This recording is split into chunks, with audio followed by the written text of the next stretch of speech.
यस्य कृपादृष्टिमात्रेण नश्यति अज्ञस्य दुःखोघोमयं लभते ज्ञेशानन्दमयं जगत् भुवन अन्धस्य प्रकाशं निरञ्जनसचक्षुषं दाता प्रणमामि विद्यातीर्थमहेश्वरम्।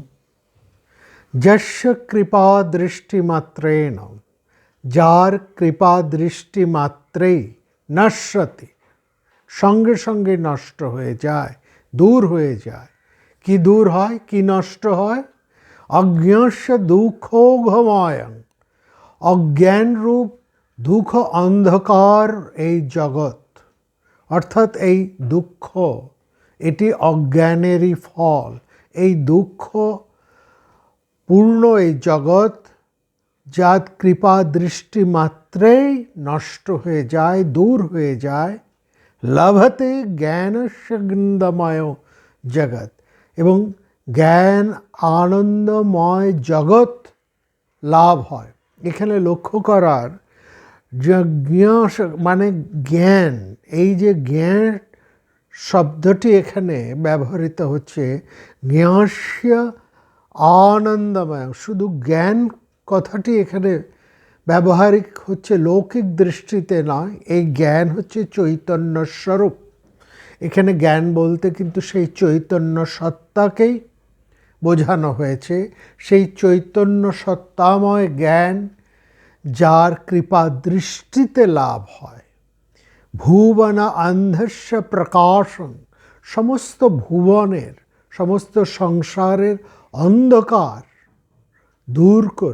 দূর হয়। এখানে ভুবন শব্দটি অর্থে যেমন এই সমগ্র সংসারকে বোঝানো হয়েছে, একইভাবে এই মনকেও বোঝানো হয়েছে। মনের সকল অন্ধকারকে যার কৃপা দৃষ্টিতে দূর হয়। প্রকাশনং নিরঞ্জনং, সেই নিরঞ্জন আলোক প্রকাশিত হয়। সচক্ষুষ দাতা, যিনি সেই চক্ষু দান করেন, যিনি সেই দৃষ্টি দান করেন। প্রণমামি বিদ্যাতীর্থ মহেশ্বরম, মহেশ্বরের সঙ্গে অভিন্ন সকল বিদ্যাতীর্থ গুরুদের প্রণাম করি।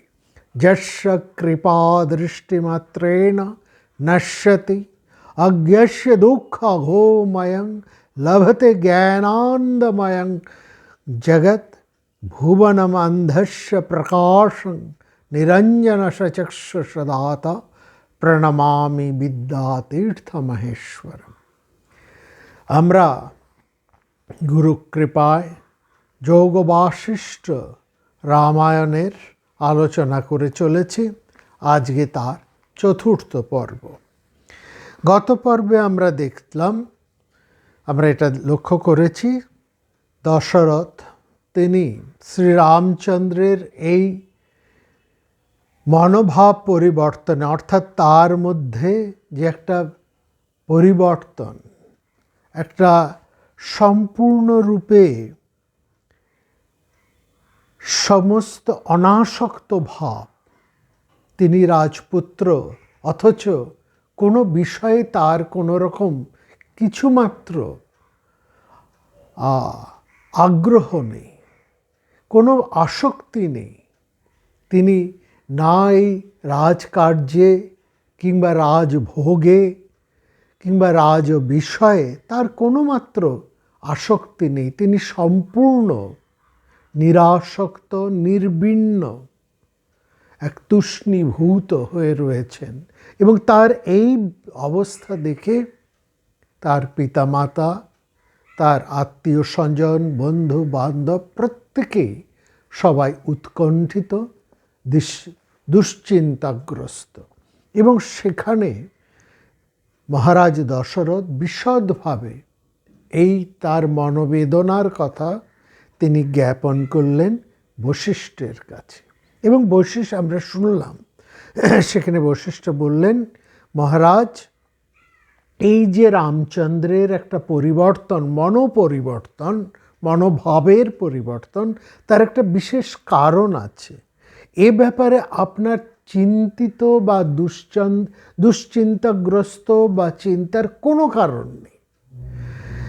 কারণ এই যে ক্রোধ, বিষাদ বা হর্ষ, এই যে একটা ভাব, এবং সেখানে তিনি খুব বিশেষ করে বলছেন মহাপুরুষরা অত্যন্ত সামান্য কারণে ক্রোধ করেন না, বিষাদগ্রস্ত হন না বা বিপুল হর্ষপ্রাপ্ত হন না। এই যে একটা পরিবর্তন, তার একটা বিশেষ কারণ আছে। এবং এই বিকারশীল সংসারের মধ্যে যা কিছু ঘটমান, যা কিছু ঘটে, তার সব কিছুর পেছনে কিন্তু একটি কারণ বা তাৎপর্য থাকে। মুনিবর বশিষ্ঠ এই কথা বললেও আমরা দেখছি মহারাজ দশরথের কিন্তু চিন্তা দূর হচ্ছে না। তিনি একটু মৌন অবলম্বন করেই সংশয়ায়িত চিত্তে তিনি তার পুত্রের প্রতি লক্ষ্য রাখছেন।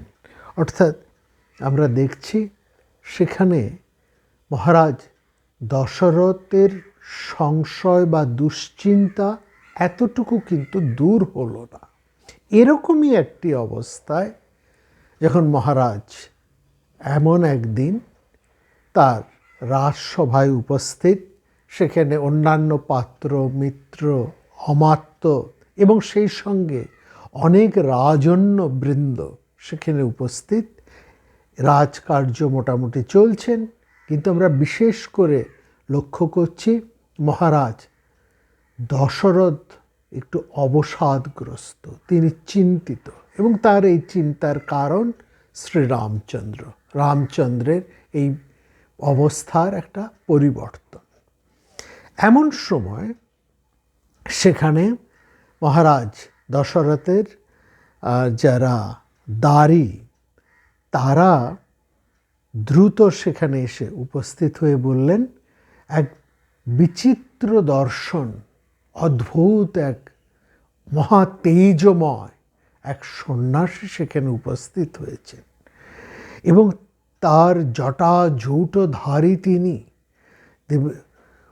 নবোদিত দিবাকর সূর্যের মতন তার উজ্জ্বল কান্তি, তিনি, এবং তার বর্ণ, গায়ের রং তাম্রবর্ণ, তামাটে বর্ণ, এবং সেই জায়গার সম্পূর্ণ আপনার সেই প্রবেশদ্বারকে তিনি একেবারে যেন উজ্জ্বল করে, নিজের তেজে উজ্জ্বল করে সেখানে উপস্থিত হয়ে আছেন।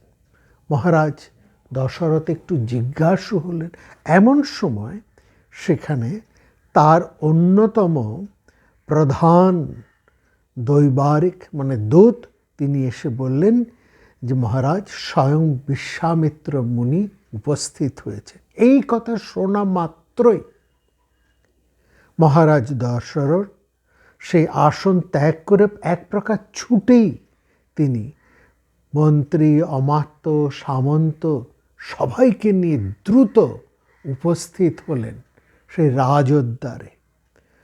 এবং শুধু তাই নয়, তিনি তার দুই উপদেশদাতা অর্থাৎ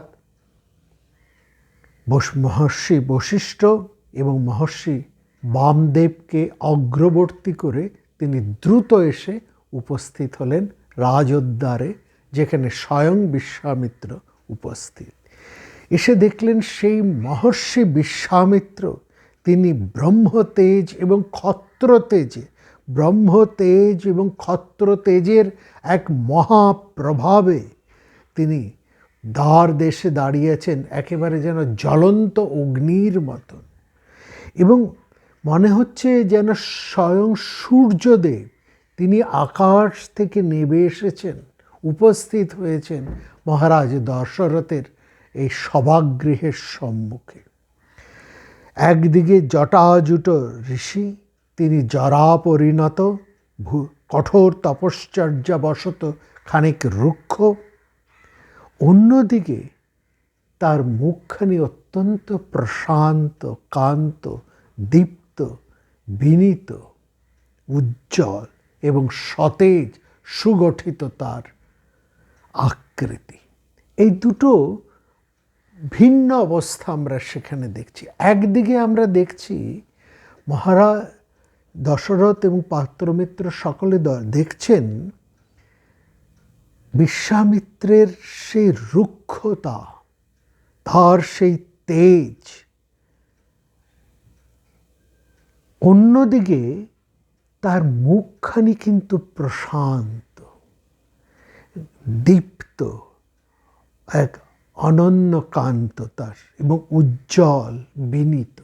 এবং এখানে একটি শব্দ বিশেষ করে ব্যবহার করা হয়েছে মহর্ষি বিশ্বামিত্রের বর্ণনায়।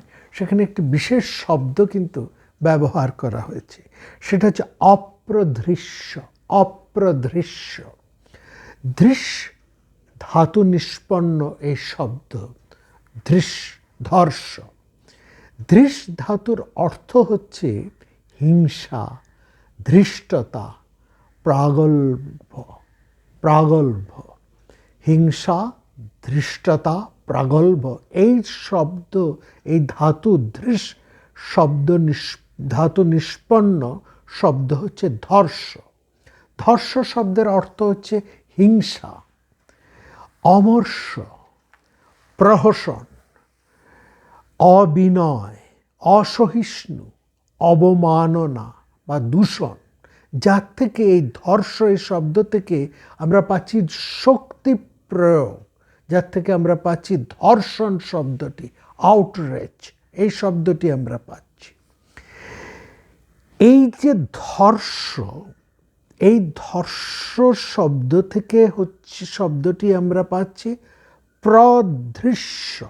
প্রধৃশ্য, ধর্ষ শব্দটি হচ্ছে দৃশ ধাতু থেকে ধর্ষ, এবং তার থেকে আমরা আরেকটি শব্দ পাচ্ছি দৃশ্য বা প্রধৃশ্য, প্রকৃষ্টভাবে দৃশ্য। কিন্তু তার আগে বসানো হচ্ছে অপ্রধৃশ্য, মানে যাকে হিংসা করা যায় না, যার প্রতি অবিনয় বা কোনো অবমাননা করা সম্ভবই নয়। এই শব্দটির অর্থ হচ্ছে অপ্রধৃশ্য। দেখুন, এই যে ধৃশ ধাতু নিষ্পন্ন ধর্ষ শব্দ, এই ধর্ষ বা ধৃশ, তার থেকে আরেকটি শব্দ বা ধৃশ ধাতু থেকে আমরা আরেকটি শব্দ পাই দৃষ্ট। দৃষ্ট, যে শব্দটির অর্থ একই রকমভাবে প্রগল্ভ, নির্দয়, অবিনীত, নির্লজ্জ, এই শব্দগুলো আসে। খুব ভালো করে লক্ষ্য করুন, মহাভারতের মধ্যে আমরা এই ধৃষ্টদ্যুম্ন এই শব্দটি পাই। দ্রুপদ পুত্র ধৃষ্টদ্যুম্ন, যার নামের অর্থ হচ্ছে যিনি প্রগল্ভ, যিনি অবিনীত, নির্লজ্জ, নির্দয়। এবং এই ধৃষ্ট শব্দ থেকেই আরও একটি শব্দ আমরা পাচ্ছি, বা দৃশ ধাতু নিষ্পন্ন হচ্ছে দৃষ্ণহীন, যিনি ধর্ষণশীল, মানে হিংসক, অবিনীত, নির্দয়, এই অর্থে।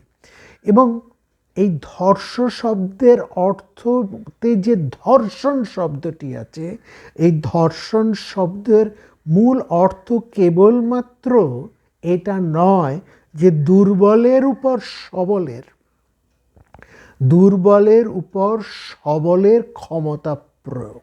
এই শব্দের অর্থ হচ্ছে ধর্ষণ। কিন্তু এই যে ধর্ষণ বা ধর্ষকাম চরিত্র, তার মূলে থাকে কিন্তু হিংসা বা অমর্ষ, তার মূলে থাকে চারিত্রিক অবিনয়, অসহিষ্ণুতা, এবং তার ফলে অন্যকে অবমাননা করা, অন্যের উপর শক্তি প্রয়োগ করা, একটা দূষণ ভাবনা কিন্তু এখান থেকে জন্মায়। সেই জন্য এই শব্দটি হচ্ছে ধর্ষ। এই শব্দ থেকেই আমরা পাচ্ছি ধৃষ্ট বা ধৃষ্ণী, বা ওই দৃষ্ট থেকে দৃষ্টদ্যুম্ন, যিনি দ্রুপদ পুত্র, যার মধ্যে কোনো বিনয় নেই, যিনি নির্দয়, অর্থাৎ তার জন্ম হয়েছে এই উদ্দেশ্যে, নির্দয়ভাবে তাকে গড়ে তোলা হয়েছে দ্রোণাচার্যকে বধ করার জন্য। সেখানে তিনি অবিনীত, নির্লজ্জ এবং ভয়ঙ্কর নির্দয়। এই যে দুষ্প্রধর্ষ ব্যাপারটি, যার থেকে দৃষ্টি বা দুষ্প্রধর্ষ, যা দুরাক্রমণীয় ভাবনাকেও কিন্তু বোঝায়। যে মুহূর্তে আমরা দুষ্প্রধর্ষ শব্দটি পাচ্ছি ওই এক ধৃষ ধাতু থেকে, লক্ষ্য করবেন রামায়ণে যখন আমরা রাবণের সেই লঙ্কা নগরীর বর্ণনা করেছি, সেখানে বলা হয়েছে লঙ্কা দুষ্প্রধর্ষং সুরৈরপি। সুর অর্থাৎ দেবতারাও যে লঙ্কা নগরীকে অতিক্রম করতে পারে না, অর্থাৎ জয় করতে পারে না, লঙ্কা নগরী এতটাই সুরক্ষিত, এতটাই দুরাক্রমণীয়, এতটা, সেটা বোঝাতেও কিন্তু দুষ্প্রধর্ষ শব্দটি সেখানে ব্যবহার করা হয়েছে। এই শব্দটি নিয়ে, এই ধৃষ ধাতু নিষ্পন্নের শব্দ নিয়ে আমরা এতটা কেন আলোচনা করছি, এটাই বোঝাবার জন্য। এই একটি শব্দ দিয়েই মহর্ষি বিশ্বামিত্রকে কিন্তু অনন্যভাবে বোঝা যায়। তার সম্পর্কে আর যত এখানে বিশেষণ প্রয়োগ করা হয়েছে কোনোটিরই অত প্রয়োজন নেই, অতটা গুরুত্ব নেই, যেখানে এখানে অপ্রদৃশ্য এই শব্দটি এসে। অপ্রদৃশ্য, দৃশ্য মানে বা ধর্ষ শব্দটির অর্থ মানে হিংসা, অমর্ষ, প্রহসন, অবিনয়, অসহিষ্ণু, অবিনীত, নির্লজ্জ, নির্দয়, এগুলো বোঝানো হচ্ছে।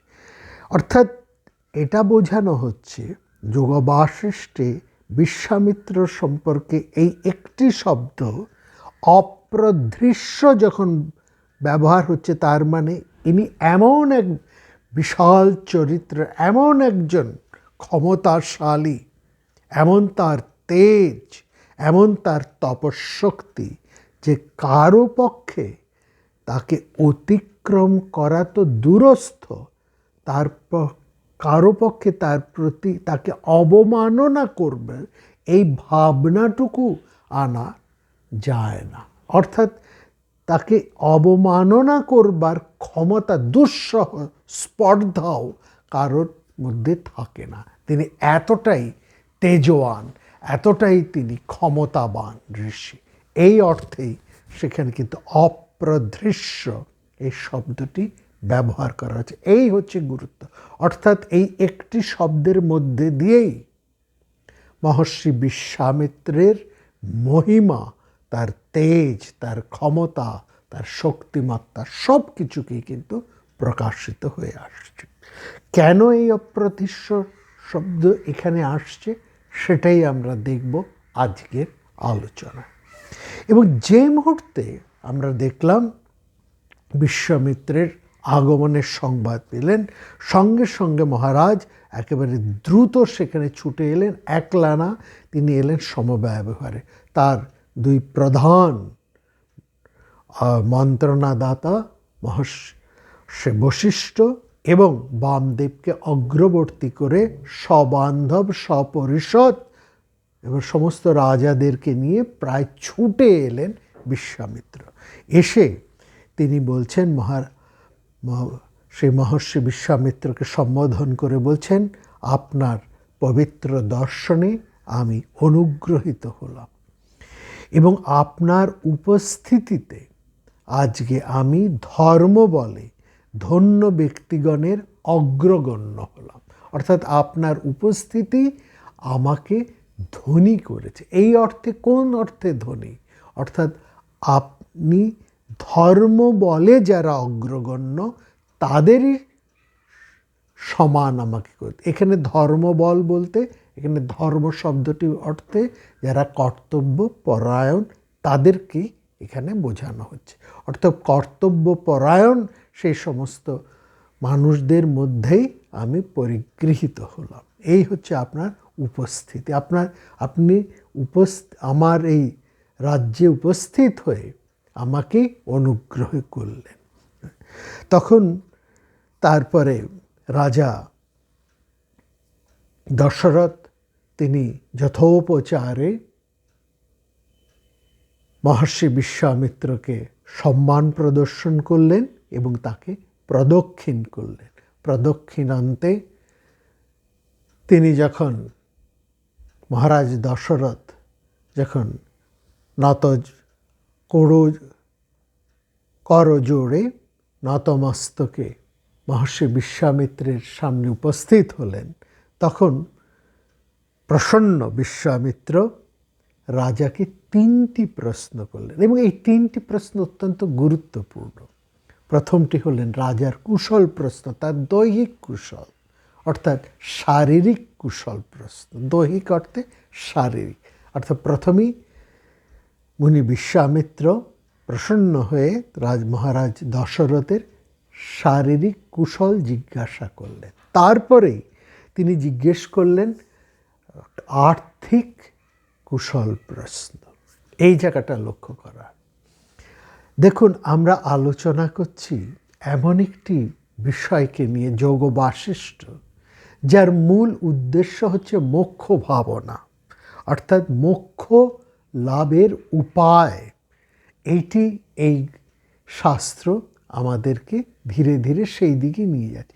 এরকম একটি মোক্ষ শাস্ত্র প্রদান বা যার লক্ষ্য একমাত্র সেই মুক্তি লাভ, মোক্ষ লাভ, সেই শাস্ত্রের মধ্যে উপস্থিত হয়েছেন এমন একজন ঋষি যিনিও ব্রহ্মশক্তি লাভ করেছে।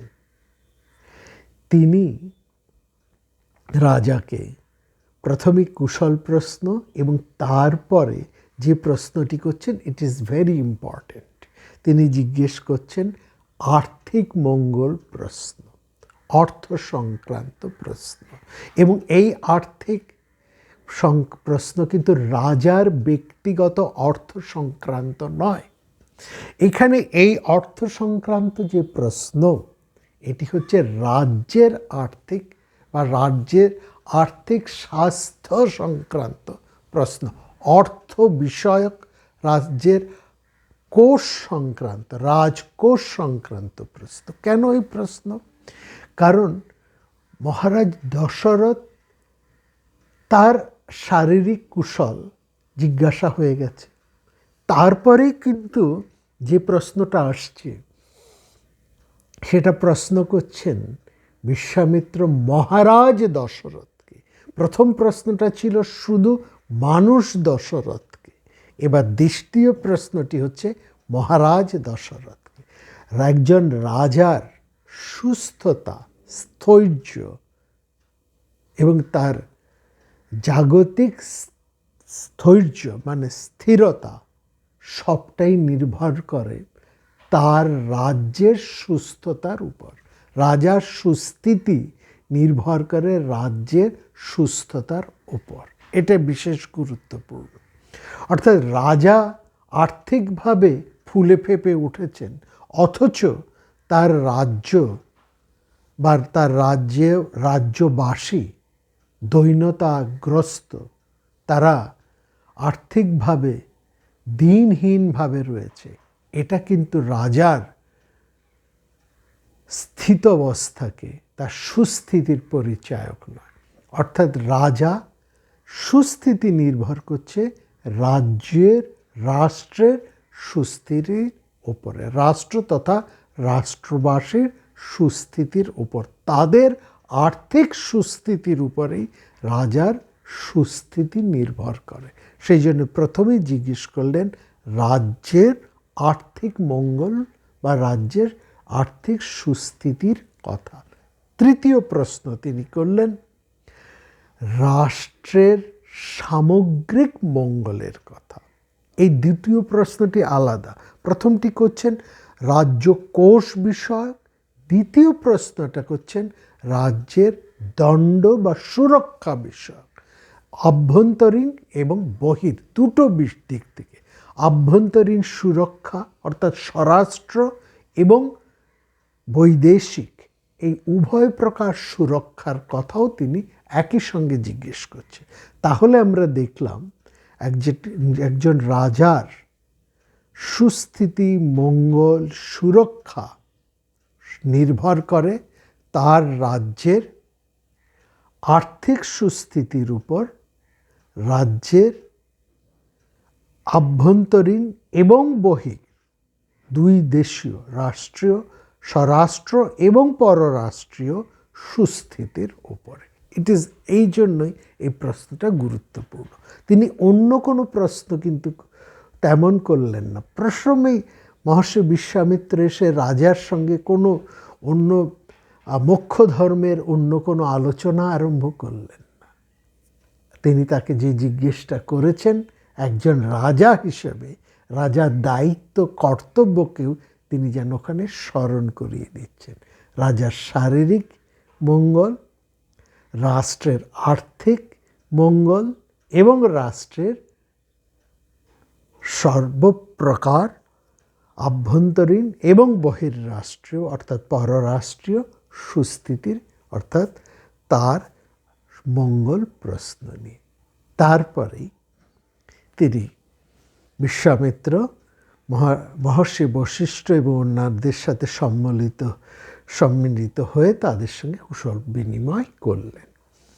একবারে আমরা দেখছি মহারাজ দশরথ তাকে বারবার পাদ্য অর্ঘ্য নিবেদন করছেন, তাকে যথাবিধি পুজো করে প্রীতই মনে কৃতাঞ্জলি পুটে হাত জোড় করে সংযতভাবে বললেন, মহারাজ আমাদের পক্ষে আপনার এই সুগমন আমাদের কাছে যেন অমৃত লাভের সমান, অনাবৃষ্টিতে বর্ষণ লাভের সমান এবং অন্ধের দৃষ্টিশক্তি লাভের সমান। আমাদের পক্ষে আপনার এই শুভাগমন নিঃসন্তান পিতার কাছে পুত্র লাভের সমান। আপনার এই উপস্থিতি আমাদের দরিদ্রের কাছে অর্থপ্রাপ্তির সমান। আপনার এই শুভগমন আমাদের কাছে চিরদিনের অভীষ্ট বস্তুর প্রাপ্তি, বহু দূরগত প্রিয় জনের গৃহ আগমন এবং প্রনষ্ট অর্থাৎ হারিয়ে যাওয়া ধনের পুনঃপ্রাপ্তির সমান। হে ব্রাহ্মণ, সমস্ত মানুষ যে বিষয় লাভ করে আনন্দিত হয় সেই সকল বস্তু লাভ আমাদের হয়েছে আপনার এখানে উপস্থিতিতে। আপনার আগমনে কোনো ক্লেশ হয়নি তো? আপনি সত্যিই বলছি আপনার এখানে কি প্রয়োজনে উপস্থিত হয়েছে। এবার এখানে লক্ষ্য করুন, কোনো রকম জিজ্ঞাসিত না হয়েই মহারাজ দশরথ নিজে থেকেই একটি বিষয় উত্থাপন করলেন। তিনি বলছেন, মহর্ষি আপনি কোন প্রয়োজনে এখানে এসেছেন? আমাকে কি করতে হবে? আপনি পরম ধার্মিক এবং আমার কাছে আপনি প্রভুর সমান। আপনি যখন রাজর্ষি ছিলেন তখনও আমি আপনার মহিমায় আপ্লুত ছিলাম, আর এখন তো আপনি ব্রহ্মর্ষি। আপনি আমার কাছে পরম এবং আমাদের কাছে পরম পূজ্য। গঙ্গা জলে স্নান করলে যে ধরনের প্রীতি পুণ্য লাভ হয়, আপনাকে দর্শন মাত্রই আমাদের সেই প্রীতি এবং পুণ্য লাভ হয়েছে। আপনি কোনো রকম ইতস্তত না করে বলুন আপনি কি উদ্দেশ্যে এসেছেন, আমি আপনাকে কি দিতে পারি, আপনার কিসের প্রয়োজন? আপনাকে তো আমার অদেয় কিছুই নেই। আপনি কোনো রকম ইতস্তত না করে, দেখুন মহারাজ দশরথের কথাগুলোকে লক্ষ্য করুন। তিনি বলছেন আপনি কোনো মাত্র ইতস্তত না করে, কোনো রকম কার্য বিচার না করে আপনি যা আদেশ করবেন আমি তাই সম্পূর্ণ করতে বাধ্য, কারণ আপনি আমাদের কাছে পরম দেবতা। এই আমরা দেখছি মহর্ষি বিশ্বামিত্রের এই অভাবনীয় একটি উপস্থিতি যুগপৎ মহারাজ দর্শনের মধ্যে ভয় এবং বিস্ময় কাজ করছে, এবং তার ফলেই তিনি কি বলবেন আর কি বলবেন না কোনো রকম ভাবনা চিন্তা না করেই তিনি এই সমস্ত কথা বলে ফেলেছেন। কেন আমরা এই কথাটা বলছি এটাও এবার লক্ষ্য করুন। মহারাজ দশরথের আতিথেয়তায়, তার পূজায় সন্তুষ্ট হয়ে বিশ্বামিত্র বললেন, আমি আপনার আতিথেয়তায় মুগ্ধ এবং প্রসন্ন। হে পুরুষ শ্রেষ্ঠ, আমি যে কারণে এখানে উপস্থিত হয়েছি সেটা এবার আপনাকে আমি বলছি।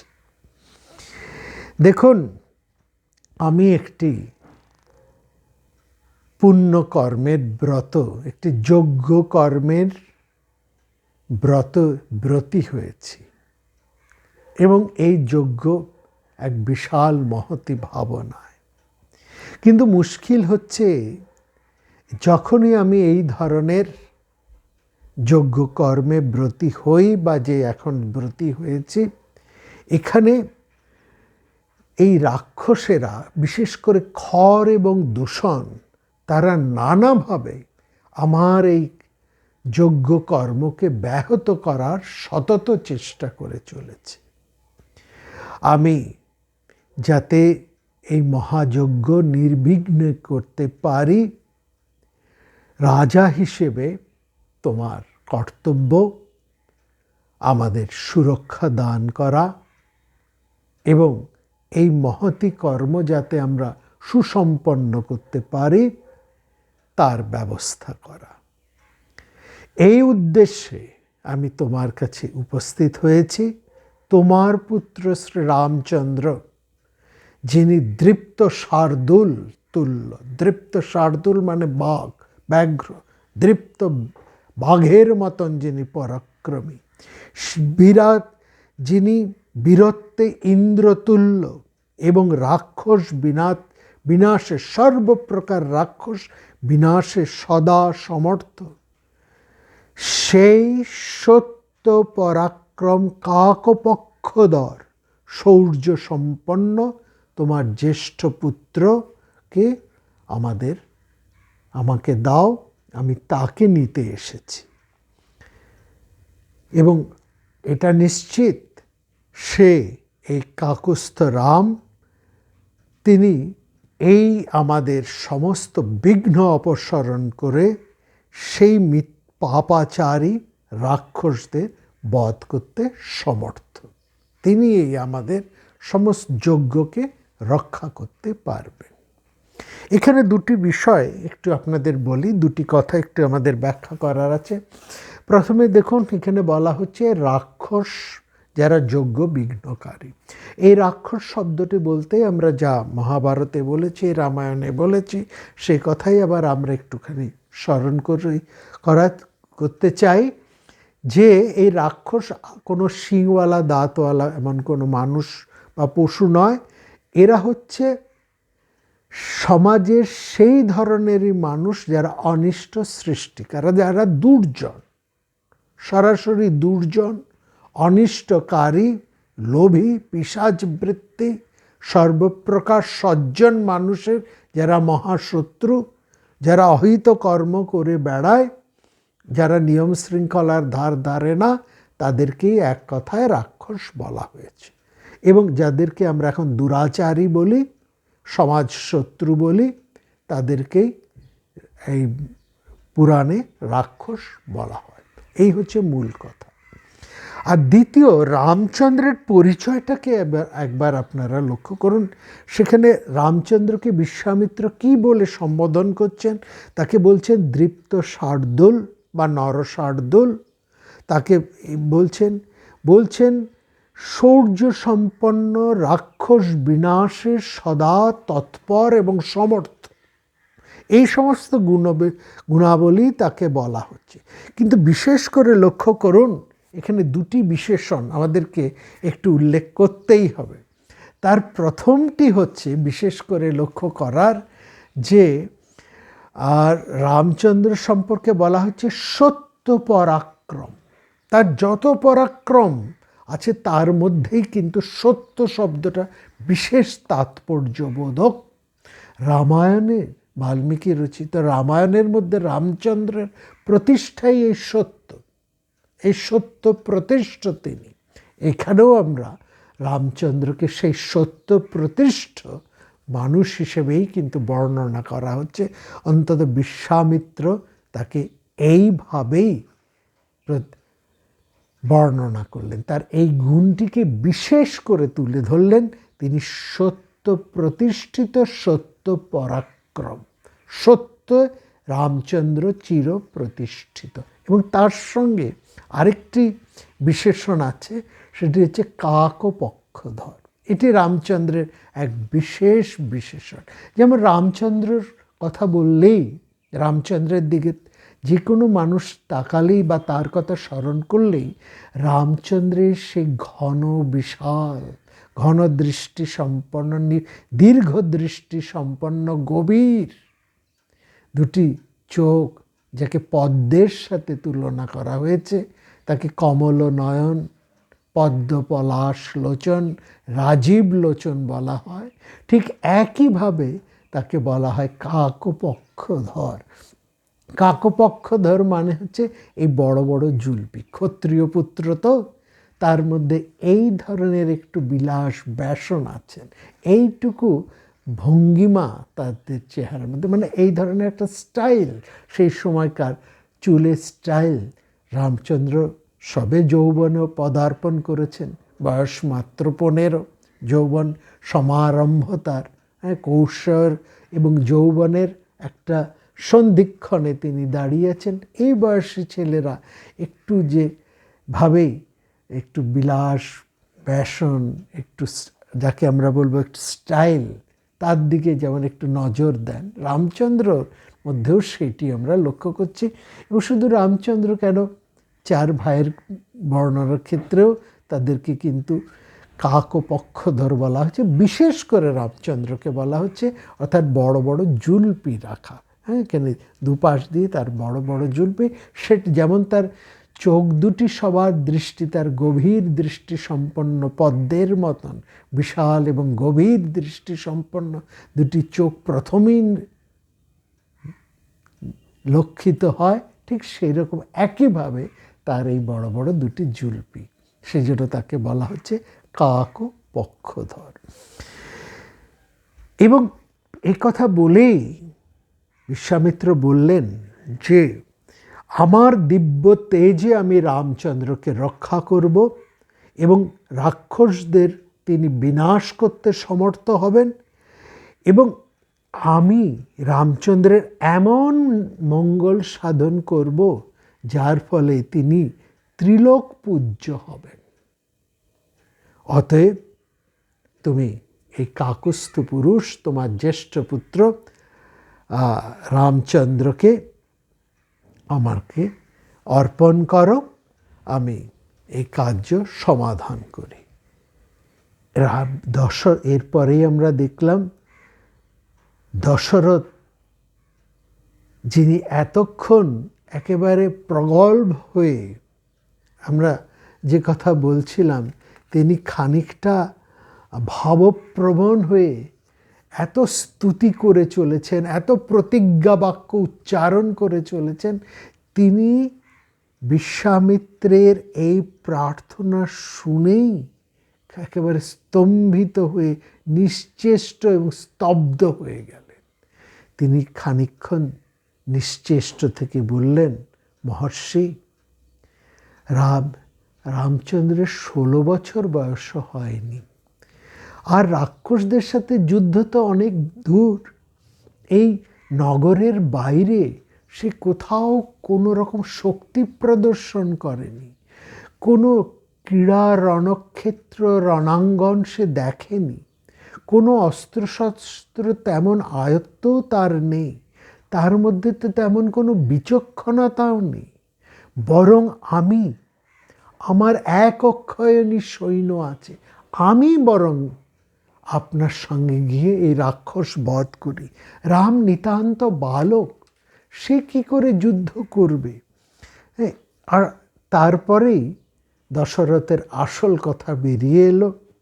বলছেন, রাক্ষসেরা ক্রূরকর্মা, কুটবুদ্ধিযুক্ত, বিচক্ষণ, তাদের সাথে রামচন্দ্র একটা দুগ্ধপোষ্য প্রায় শিশু, এখনো পিতার দৃষ্টিতে রামচন্দ্র একজন দুগ্ধপোষ্য শিশু, সে কি করে যুদ্ধ করবে? হ্যাঁ, আর আসল কথা কি, আমি অনেক তপস্যা করে, বহুদিন অপেক্ষা করে আমার এই 4টি সন্তান লাভ করেছি। তার মধ্যে রামচন্দ্র আমার নয়নমণি স্বরূপ। তার অদর্শনে তো আমার বেঁচে থাকাটাই দুরূহ। সুতরাং আপনি এই প্রার্থনা করবেন না। আর তাছাড়া আপনি কার নাম বললেন? খরদূষণ। এই খরদূষণের প্রভু তো রাবণ। এইখানেই দেখুন, বাল্মীকি রামায়ণে আমরা কোথাও কি দশরথ কি রামচন্দ্র কারো মুখেই প্রথমে রাবণের প্রসঙ্গ আলোচিত হতে দেখিনি। রাবণের প্রসঙ্গ এসেছে সেই রামচন্দ্র যখন একেবারে বনে গিয়েছেন পিতৃসত্য পালনের জন্য, তখন রাবণের প্রসঙ্গ এসছে। আর এইখানে এই যোগবাশিষ্ঠ রামায়ণে একেবারে প্রথমেই দশরথের কথার মধ্যেই দেখছি সেই রাবণ প্রসঙ্গে এসে যাচ্ছে। এবং তিনি বলছেন এই যে খরদূষণের কথা বলছেন, এরা তো রাবণের অনুচর, মহাবীর্য।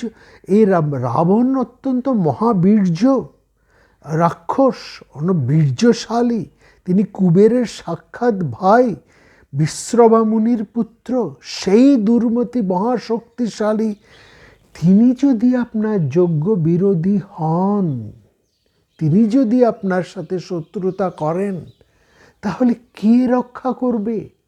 এবং এই রাবণ, যাকে পক্ষীকুল, পণ্যক জাতি, পক্ষী জাতি, যক্ষ, গান্ধর্ব, দেবতা, দৈত্য, দানব এবং দেবতারা যারা সমর ক্ষেত্রে, যুদ্ধক্ষেত্রে তার সাথে এঁটে উঠতে পারে না, সেখানে যুদ্ধ সম্পূর্ণ অনভিজ্ঞ একজন বালক সেখানে কি করবে? আমরাও কি তার সাথে যুদ্ধ করতে পারি? যেখানে দেবতা, দৈত্য, দানব এই মহাপরাক্রমশালী রাবণকে ভয় পায়, সেখানে সাধারণ মানুষ আমরা তাকে কি করব? রাবণ তো কোন অন্য কথা। যদি আপনি যদি বলেন মধুর পুত্র লবণাসুর আপনার যজ্ঞ বিঘ্নকারী, কিংবা যদি বলেন সুন্দৌপসুদের পুত্র মারীচ, সুবাহু, এরা আপনার যজ্ঞ বিঘ্নকারী, তাহলেও তো তাদেরকে বধ করা সম্ভব নয়। সেখানে একজন বালক কিভাবে আপনাকে রক্ষা করবেন? আপনি এই কথা ফিরিয়ে নিন, এই আদেশ আপনি করবেন না। আমার এই পুত্রকে আমি ত্যাগ করে বাঁচতে পারবো না, আপনি আমার প্রতি অনুগ্রহ করুন, এই আদেশ আমাকে করবেন না। এখানে আমরা দেখছি মহারাজ দশরথের এই কথা শুনে মহর্ষি বিশ্বামিত্র তিনি অত্যন্ত অসন্তুষ্ট হলেন। হয়ে সক্রোধে রাজাকে বললেন, তুমি না প্রসিদ্ধ মান্য বংশে জন্মগ্রহণ করেছ, সেই রঘুকুল বংশে, যারা নিজেদের প্রতিজ্ঞা রক্ষার জন্য বিখ্যাত, তাহলে তুমি এই রঘুবংশের অনুপযুক্ত হয়েছ। সে বিশেষ করে তুমি নিজে প্রতিজ্ঞা করেছ আমি যা চাইব তাই তুমি দেবে। সেখানে তুমি যদি সেই প্রতিজ্ঞা রক্ষা করতে সমর্থ না হও, তাহলে আর আমার এখানে অপেক্ষা করার কোনো প্রয়োজন নেই। তুমি প্রতিজ্ঞা ভঙ্গ করে তোমার পরিজন, বন্ধু বান্ধব নিয়ে তুমি এখানে সবান্ধবে সুখে থাকো, আমি এই আর এক মুহূর্ত এখানে থাকবো না। যে মুহূর্তে বিশ্বামিত্রের মুখ থেকে এই ক্রোধবচন নির্গত হলো, সঙ্গে সঙ্গে ত্রিভুবন যেন কেঁপে উঠল। এবং সেখানে উপস্থিত বশিষ্ঠ ভয়ঙ্করভাবে তিনি প্রমাদ গুনলেন। তিনি তো জানেন বিশ্বামিত্রের ক্রোধের পরিমাণ পরিণাম কি হতে পারে। সঙ্গে সঙ্গে তিনি ছুটে এলেন, বললেন, মহারাজ আপনি এ কী করছেন? আপনি ত্রিলোক বিখ্যাত রঘুকুল বংশের সন্তান, আপনি নিজেও ধার্মিক এবং যশস্বী, স্বধর্ম রক্ষা করুন। আপনি প্রতিজ্ঞা করেছেন, সেই প্রতিজ্ঞা পালনই আপনার প্রধান কর্তব্য। আপনি ধর্ম পরিত্যাগ করবেন না। বিশ্বামিত্র মুনির আদেশ পালন করা আপনার উচিত। সেটা না করে আপনি প্রতিজ্ঞা করে যদি তা পালন না করেন, তাহলে তা আপনার ইষ্টাপূর্ত ধর্ম বিনিষ্ট হয়। ইষ্টাপূর্ত ধর্ম, ইষ্ট মানে যাবতীয় যা কিছু একজন মানুষ তার সমস্ত ভালো কাজের মধ্যে দিয়ে, পুণ্য কর্মের মধ্যে দিয়ে লাভ করে, সেই সমস্ত গুণ যাকে বলে পারলৌকিক সমস্ত ক্রিয়াকর্মের মধ্যে দিয়ে, সমস্ত যজ্ঞ কর্মের মধ্যে দিয়ে, সমস্ত পুণ্যকর্মের মধ্যে দিয়ে মানুষ যে সমস্ত শক্তি, যে সমস্ত সম্পদ, যে সমস্ত পুণ্য লাভ করে এবং ইহজগতের যা কর্মাদি করে যে সমস্ত পুণ্য, অর্থাৎ সেটা হচ্ছে পূর্ত কর্ম। পূর্ত কর্ম নিয়ে আমরা কিন্তু বিশদ আলোচনা এর আগেও করেছি। পূর্ত শব্দের অর্থ হচ্ছে একজন রাজা তার রাষ্ট্রের কল্যাণ কামনায়, তার প্রজাদের কল্যাণ কামনায় যে সমস্ত হিতকর্ম করেন। এই পূর্ত ভাব শব্দটি কিন্তু এখনও বর্তমান আমাদের পূর্ত দপ্তর, যেটাকে আমরা বলি পাবলিক ওয়ার্কস ডিপার্টমেন্ট বা পিডব্লিউডি, যাদের রাস্তা নির্মাণ, ঘর নির্মাণ, বাঁধ তৈরি, এরকম স্কুল, কলেজ, হাসপাতাল ইত্যাদি তৈরি করা, সেগুলোকে সংস্কার করা ইত্যাদি ইত্যাদি জনহিতকর সমস্ত কর্মগুলোকে যারা করে, সেই কর্মগুলোকে বলে পূর্ত কর্ম। আর ইষ্টকর্ম, আর যেই কর্ম আমাদেরকে পরলৌকিক সুখ ভোগাদি মঙ্গল সাধন করে, সেগুলো হচ্ছে ইষ্টকর্ম।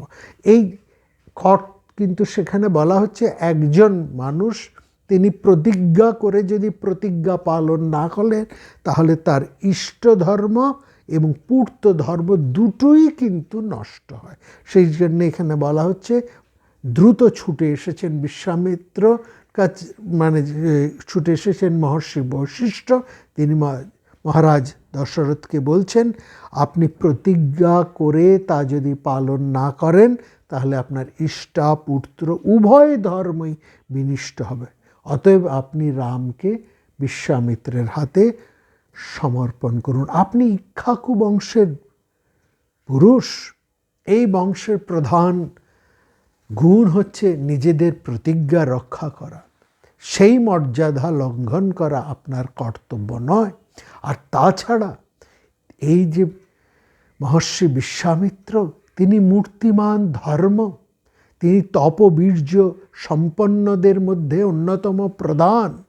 ইনি বুদ্ধি বলে, বুদ্ধি মানে এখানে প্রজ্ঞা, তিনি প্রজ্ঞাভাব শক্তিতে লোকোত্তর সেই তপস্যা অর্থাৎ ব্রহ্ম শক্তি লাভ করে ব্রহ্মণত্ব লাভ করেছেন। তার কাছে বহু প্রকার শক্তিময় অস্ত্রসমূহ তিনি লাভ করেছেন। এই বিশ্ব চরাচরে যত রকমের দিব্যাস্ত্র আছে এবং সমস্ত অস্ত্রের যে অভিসন্ধি, প্রয়োগ কৌশল, অস্ত্র সম্পর্কিত সামগ্রিক জ্ঞান এবং তাদের প্রয়োগ তিনি জানেন। এবং তার সংগ্রহের মধ্যেও রয়েছে যাবতীয় সমস্ত দিব্যাস্ত্র। এবং তিনি এতটাই শক্তিমান যে একদিকে দেবতা, ঋষি, অসুর, যক্ষ, রাক্ষস, গন্ধর্ব বা পন্নগেরা একত্রে সমাবেত হয়েও এর বিরুদ্ধে জয়লাভ করতে সমর্থ নয়। তার শক্তির সামান্য অংশমাত্র বা তার শক্তি সদৃশ্য হয়ে উঠতে পারে না। সুতরাং বিশ্বামিত্র তিনি যখন আপনার রামচন্দ্রকে প্রার্থনা করেছেন এবং বিশেষ করে তিনি যখন আপনার পুত্রকে রক্ষা করবেন, তখন তাকে তার হাতে আপনার পুত্রকে আপনি দান করুন। তাছাড়া আপনি নিজেও তো প্রতিজ্ঞা করেছেন তিনি যা চাইবেন তাই দেবেন।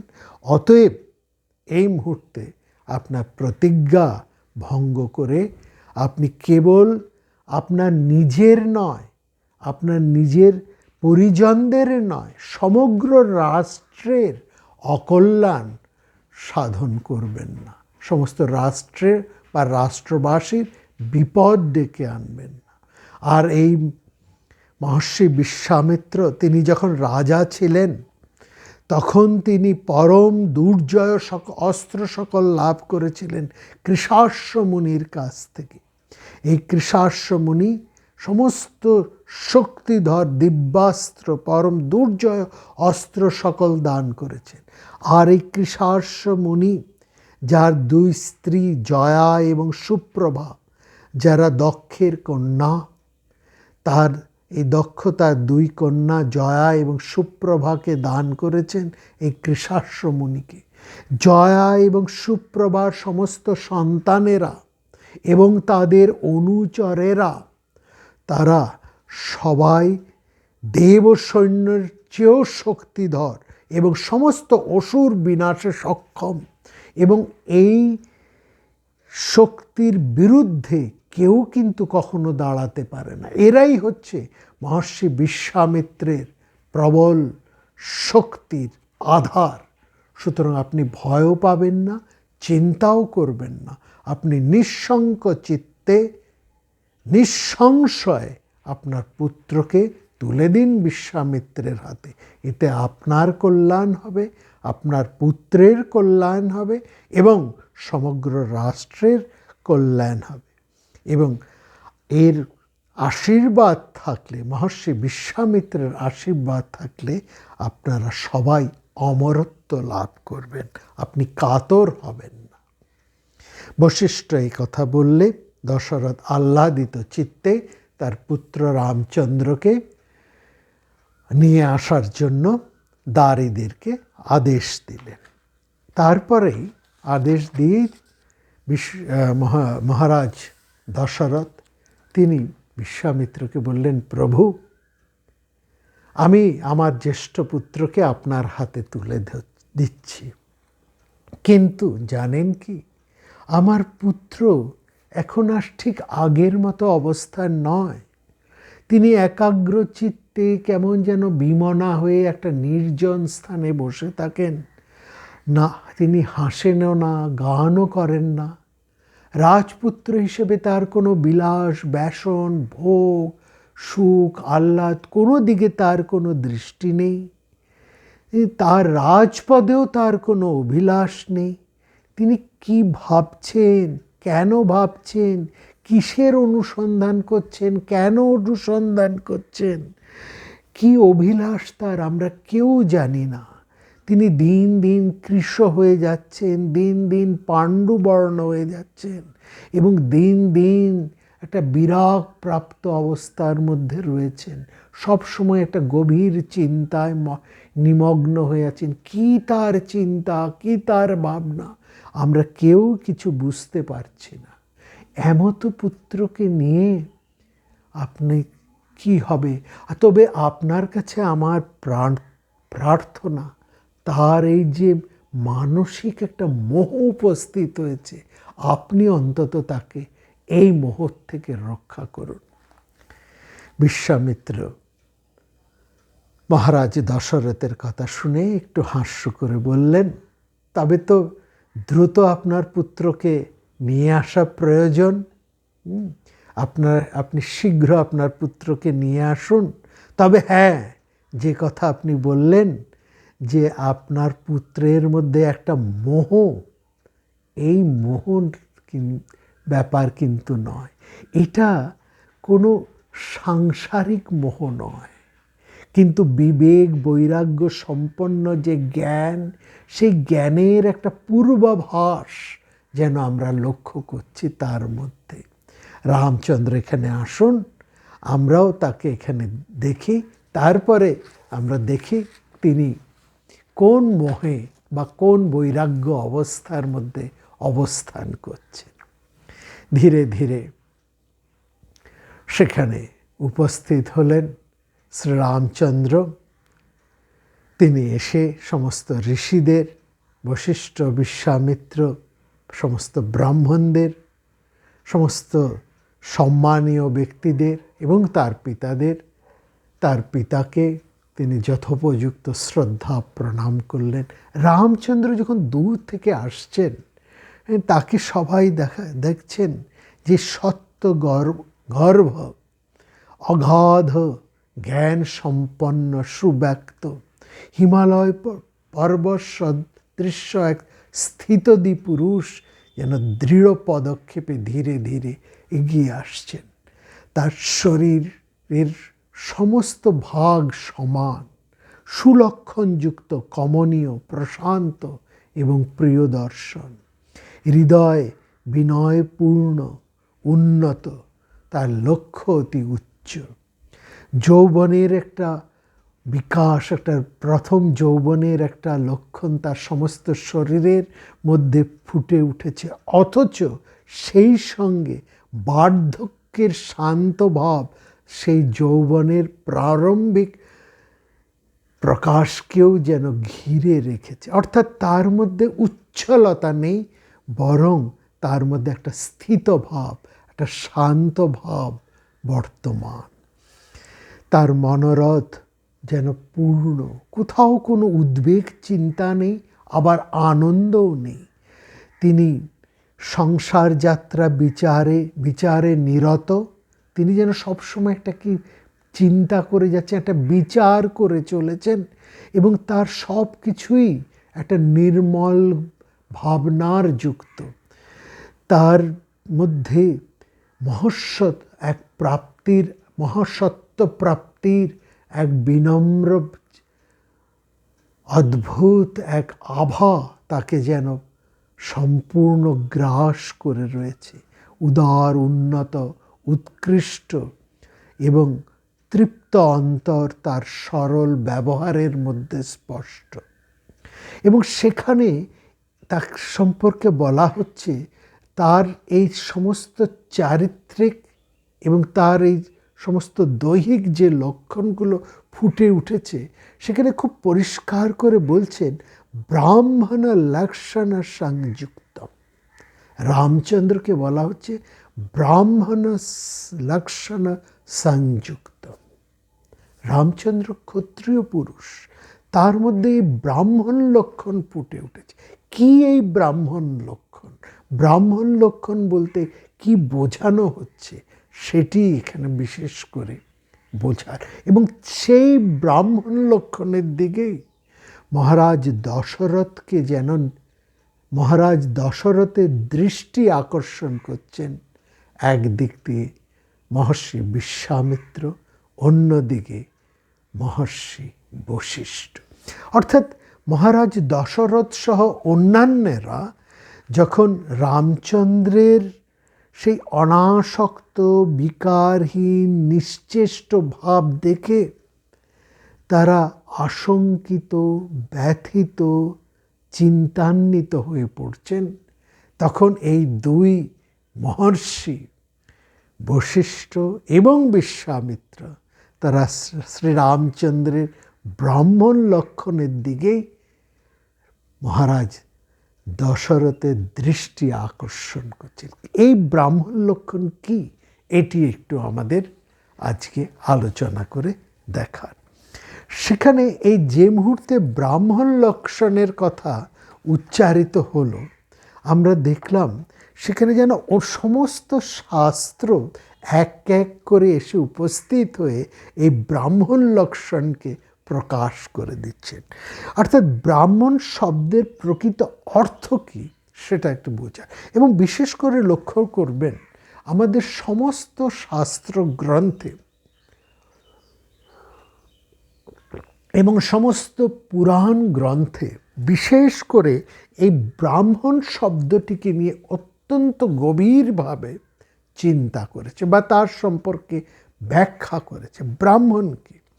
ব্রাহ্মণ শব্দ ব্রহ্মবিদাচিত अथ ब्रह्मण इति श्रुता वर्णित ब्रह्मविदश्च विद्वत् संसार বিদ্যৎ সন্ন্যাসাধিকারাৎ, এই সম্পর্কে বলা হচ্ছে।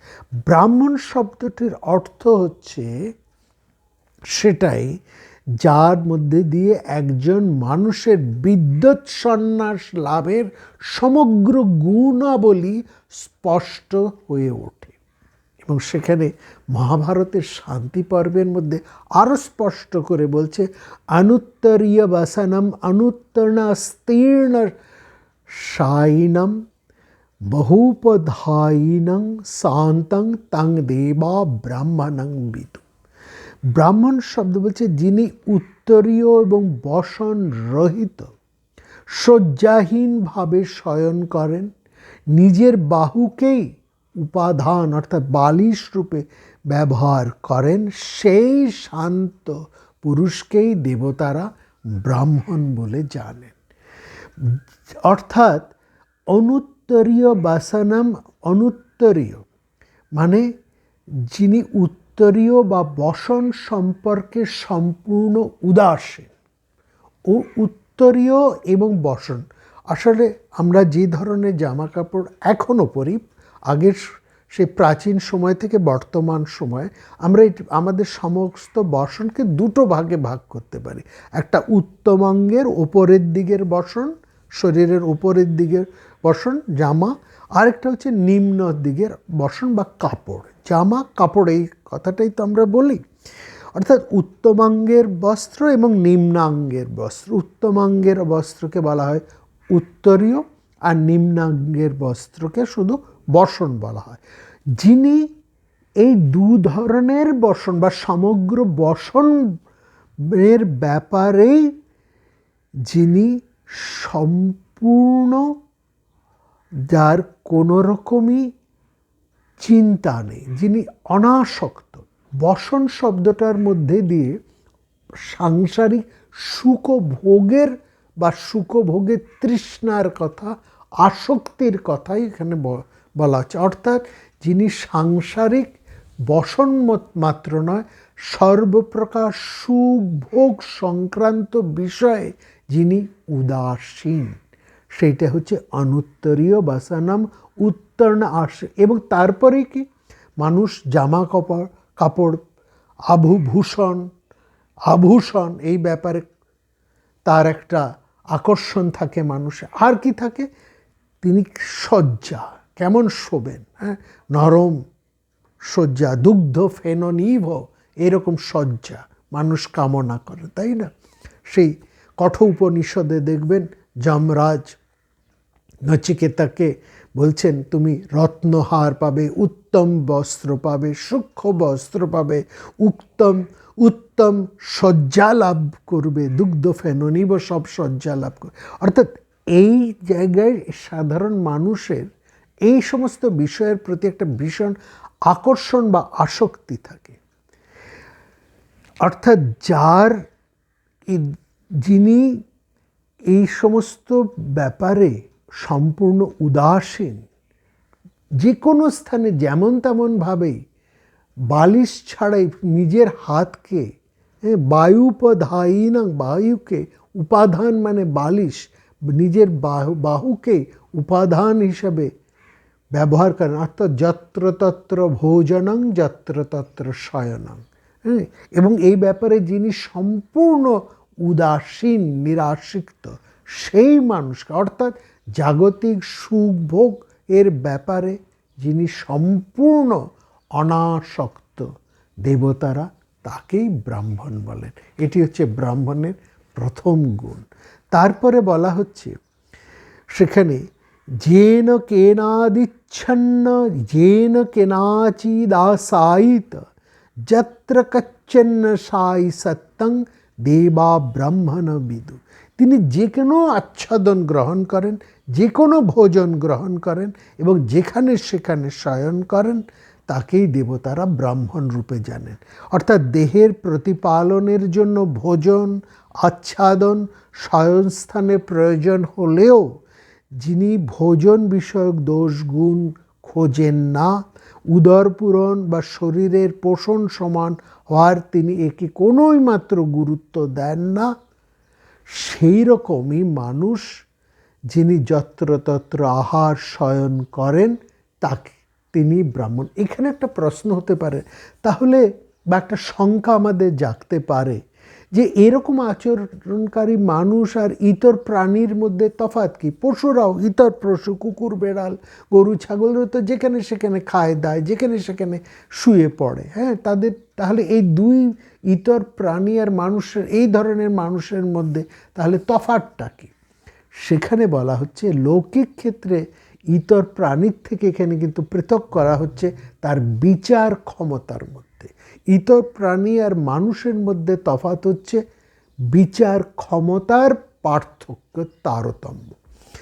না হলে ইতর প্রাণী অবিবেচনা বশত যেখানে সেখানে খায়, যেখানে সেখানে শোয়, কিন্তু যারা জীবন মুক্ত তাদের মধ্যে রয়েছে, যারা সমত্ববোধে প্রতিষ্ঠিত, তাদের মধ্যে দোষ গুণের অভাব হেতু তারা ওই রকম আচরণ করে।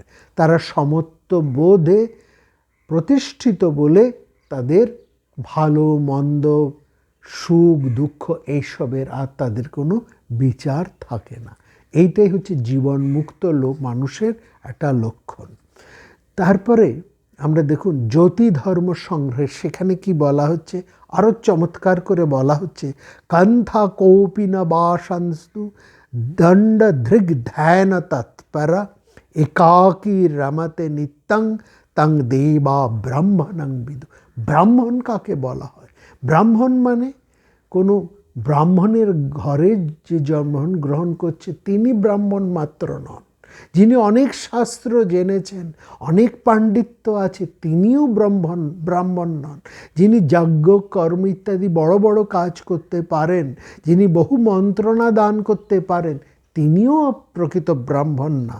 ব্রাহ্মণের লক্ষণগুলো এখানে দেখুন এক এক করে এখানে পরিষ্কার করে বলা হচ্ছে। বলছে যিনি কন্থা ও কৌপিন আচ্ছাদন করেন, বারবার ওই সুখ ভোগ আরাম এইসব বিষয়ে সাংসারিক ভোগের প্রতি যিনি বিতৃষ্ণা, কান্থা কৌপিন বাসন্ত দণ্ড ধৃগ ধ্যান তৎপর, যিনি দণ্ডধারী হয়ে নিত্য ব্রহ্ম অনুধ্যানে নিবিষ্ট এবং একাকী রমতে নিত্যং, রমতে মানে আনন্দে বিচরণ করে, কেমনভাবে? একাকী, সেই মানুষকেই দেবতারা ব্রাহ্মণ রূপে জানে। তারপরে বলছেন তমেব ধীর বৃহদারণ্যক উপনিষদ, দেখুন আরও চমৎকার করে বলছেন ব্রাহ্মণের লক্ষণ। তমেব ধীর বিজ্ঞায় প্রজ্ঞং কুর্বীত ব্রাহ্মণ নানুধ্যায় বহুশাদ শব্দান বাচ বিজ্ঞাপনং হি তৎ। যিনি প্রাণীদের অনুগ্রহ করার জন্য দণ্ড কৌপিন প্রভৃতি চিহ্ন ধারণ করেন, নিজের শরীর রক্ষা করার জন্য, লোক কল্যাণার্থে, যিনি গৃহস্থের সাথে কোনো রকম সাংসারিক কথায় যুক্ত হন না এবং যিনি বেশিরভাগ সময় মৌন থাকেন এবং নিজেকে সেই আত্মা রূপেই জানেন, এছাড়া আর অন্য কোনো বিষয়ে যার এতটুকু আসক্তি নেই, সেই ধীমান মানুষকে বলা হয়েছে ব্রাহ্মণ। তিনি ধীর, ধীমান এবং যিনি নিজেকে আত্মস্বরূপভাবে সেই আত্মার স্বরূপ জানেন, যিনি বহু শব্দের অনুধ্যান করেন না, অধিক কথা বলেন না, কোনো বিষয় নিয়ে চর্চা করেন না, কোনো গ্লানিকর বাক্যের বিজ্ঞাপন করেন না, তিনি ব্রাহ্মণ। অর্থাৎ এইটি হচ্ছে সেই ব্রাহ্মণের লক্ষণ, সেই ধীমান ব্রাহ্মণের লক্ষণ, যিনি আত্মবিদ, যিনি আত্মাকে জেনেছেন প্রকৃষ্টভাবে, তিনিই হচ্ছেন ব্রাহ্মণ। সাধকের জীবনে একান্ত জীবন যাপন অবশ্য প্রয়োজনীয়। শাস্ত্রের বহু জায়গায় নিত্য একান্তশীলতা এই বিষয়ে সপ্রশংস আলোচনা করা হয়েছে। গীতার মধ্যেও এই অরতির্জন সংসদি বলে তার কিন্তু একটা সেখানে প্রশংসা করা হয়েছে। আরতির জনসংসদি, ওই কথাকেই কিন্তু বিশেষভাবে বলা হয়েছে। অর্থাৎ যারা সন্ন্যাসী তার একসঙ্গে অনেকে বসবাস করবেন না। একসঙ্গে যদি অনেক সন্ন্যাসীও বসবাস করে তাহলেও তাদের আত্মচর্চা ব্যাহত হয়। তারা অনেক একসঙ্গে থাকলে প্রথমে রাজার দোষ গুণের কথা, কোথায় ভিক্ষা বেশি পাওয়া যায় কম পাওয়া যায়, কোথায় কোন মানুষ কেমন ইত্যাদি নানা বিষয়ের আলোচনা আরম্ভ হয় এবং বহু বাসন, বহু ভাষণ, বহু ব্যাসন এবং বহু ভাষণ চিন্তার বিঘ্ন ঘটায় এবং কালক্রমে আত্মচর্চার থেকেও বিষয় চর্চার প্রাধান্য সৃষ্টি হয়। সেই জন্য যারা জীব মুক্তি লাভেচ্ছু তারা সর্বদাই একান্ত জীবনযাপনে আগ্রহী। এবং তারপরেই বলছেন তারা কেমন হবেন। সেই মহাভারতে আরেকটি চমৎকার লক্ষণ এই ধরনের ব্রাহ্মণদের বলা হয়েছে। তারা বলছে নিরামিষ মানারম্ভম নির্মমস্কারবস্তুতিম অস্ক্ষীণ কর্মাণং তং দেবা ব্রহ্মণং বিতু। নিরাশিসম মানে যারা কাউকে আশীর্বাদ করেন না, অনারম্ভম যিনি কোনো কর্মে প্রবৃত্ত হন না, নির্নমস্কারম যিনি কাউকে নমস্কার করেন না, অস্তুতিদম যিনি কারো স্তুতি বা কারো প্রশংসা করে না, অস্ক্ষীণং যিনি কোনো রকম দুঃখে, যিনি কোনো রকম অভাবে কষ্টে দুঃখাভিভূত দৈন্যভিভূত হন না, শোকাভিভূত হন না, স্ক্ষীণ কর্মাণং যার কর্ম ক্ষয় হয়েছে তাকেই দেবতারা ব্রাহ্মণং বিদু ব্রাহ্মণ বলে জানেন। অর্থাৎ যিনি কাউকে আশীর্বাদ করেন না, যিনি কোনো কর্মে প্রবৃত্ত হন না, যিনি কাউকে নমস্কার করেন না বা কারো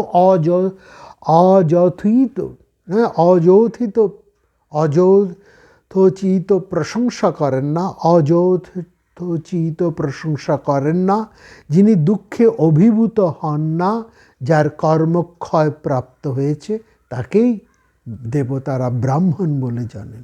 অর্থাৎ প্রণত মানুষের প্রতি আশীর্বাদ জ্ঞাপন, যার যা কামনা সেই কামনা পূরণের আশীর্বাদ, এর ফলে কি হয় মানুষের তার কাছে একটা কামনার জন্য বহু মানুষের ভিড় হয় এবং সেও ভাবে যে আমার মধ্যে এমন একটা শক্তি এসেছে আমি অন্যের কামনা পূর্ণ করতে পারি।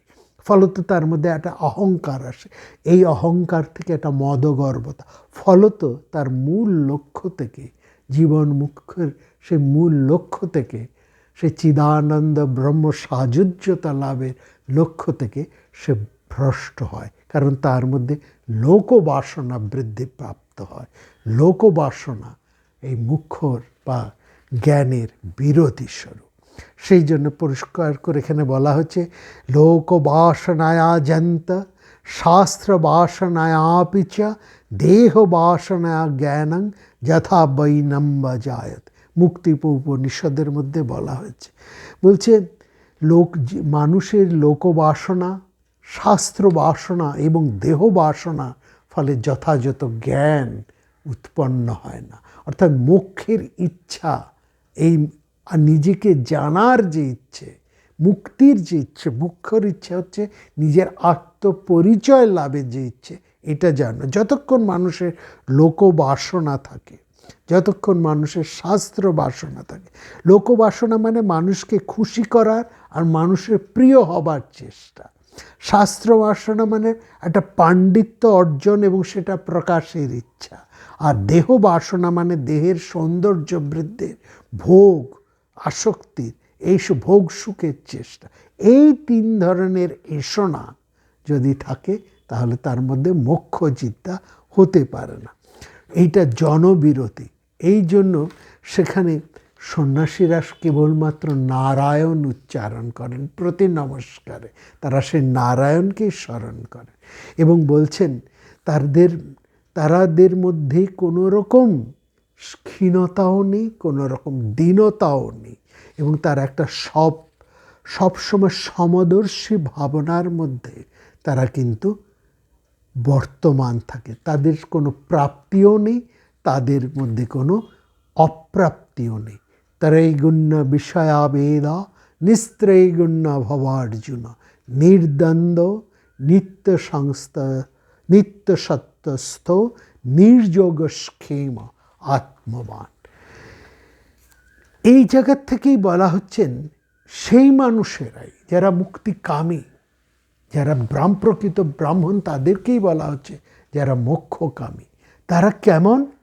যারা অহেরিব গণাদ ভীত, অহেরিব, মানে সাপ, যারা গণাত মানে যেখানে জনসমাবেশ, তাকে একেবারে সাপের মতন যারা ভয় পায়। সম্মান্য নরকাদিব, সম্মান প্রতিষ্ঠা যশকে নরকের মতন ঘৃণা করে। কোনো পাদিব যস্ত্রীস্তব্যম, শ্রী মানে ভোগ সুখ বিষয় আসক্তিকে যারা ঘৃণা করেন, মৃতদেহের মতন ঘৃণা করেন, দেবতারা তাকেই ব্রাহ্মণ করেন। অর্থাৎ বিবিক্ত দেশ সেবিত যারা সংসদী, এই ভাবটাই যার মধ্যে রয়েছেন তিনি ব্রাহ্মণ। এবং তার অবস্থাটা কেমন?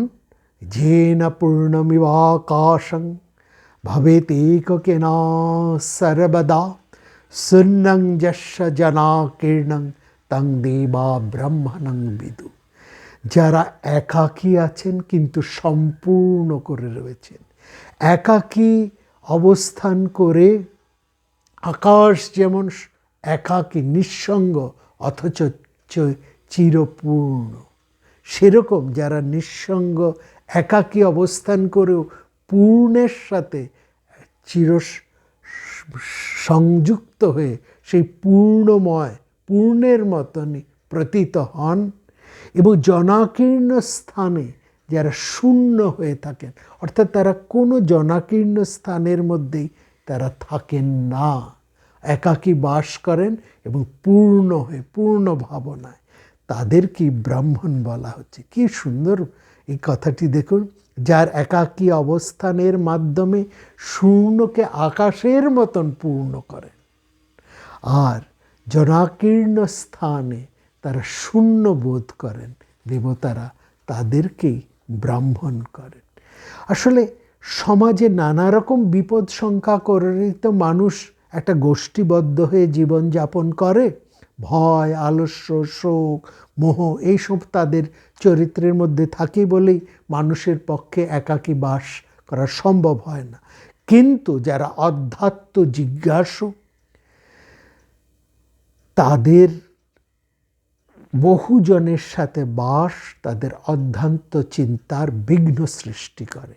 সেই জন্য গীতায় একাকী যত চিত্তাত্মা রহস্যে স্থিত আরতির যেন সংসদি, এই সমস্ত কথার মধ্যে দিয়ে এই নির্জন বাসের প্রভূত প্রশংসা করা হয়েছে।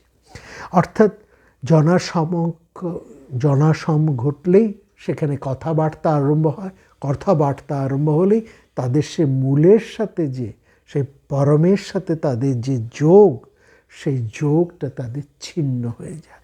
সেই জন্য যারা যত চিত্তাত্মা, সেই যারা একমাত্র সেই ব্রহ্মের সাথে যুক্ত, যারা মোক্ষকামী, তারা কিন্তু নির্জন একাকী বাসকে পছন্দ করে এবং একাকী স্থানকেই তারা স্বমহিমায় পূর্ণ করে বিরাজ করে। রামচন্দ্রের লক্ষ্য করুন, রামচন্দ্রের যে ভাবগুলোকে দেখে দশরথ সহ অন্যান্য তার সমস্ত আত্মীয় স্বজন, পরিবার পরিজন, জননী সবাই চিন্তান্বিত, ক্লিষ্ট, শঙ্কিত হয়ে পড়েছেন, সেখানে রামচন্দ্রের এই ভাবকে লক্ষ্য করে বিশ্বামিত্র এবং বশিষ্ঠ দুজনেই আহ্লাদিত হয়ে উঠেছে। তারা রামচন্দ্রের এই ভাবের মধ্যে কোনো মোহ দর্শন করছেন না। রামচন্দ্রের এই ভাবকে অন্যান্য সংসারী মানুষেরা সবাই ভাবছেন রামচন্দ্র মোহগ্রস্ত হয়েছে, তিনি চিন্তাগ্রস্ত হয়েছেন। কিসের চিন্তা, কিসের দুশ্চিন্তায় তিনি কৃশ হয়ে যাচ্ছেন? তার শোক ভোগের প্রতি তার বিরাগ তাদের একটা চিন্তা সৃষ্টি করছেন। অথচ অন্যদিকে এই দুই মহাঋষি রামচন্দ্রের এই ভাবকে লক্ষ্য করেই তারা আহ্লাদিত হয়ে উঠেছেন। এবং এরপরেই আমরা দেখব পরম আহ্লাদিত বিশ্বামিত্র রামচন্দ্রের সঠিক অসুখের মূল সূত্রটি কেমনভাবে ধরে ফেললেন। এবং তারপরেই আসছে পরপর শ্রীরাম প্রশ্ন, যেই প্রশ্নের উপরেই এই সমগ্র যোগ বাশিষ্ঠ দাঁড়িয়ে আছে। আগামী পর্বে আমরা সেই অদ্ভুত প্রশ্নসমূহ এবং মহর্ষি তাৎপরে বিশ্বামিত্র এবং বশিষ্ঠের সে অপূর্ব আলোচনা এক এক করে আমরা শুনব। সবাই খুব ভালো থাকবেন। দেখা হবে আগামী পর্বে।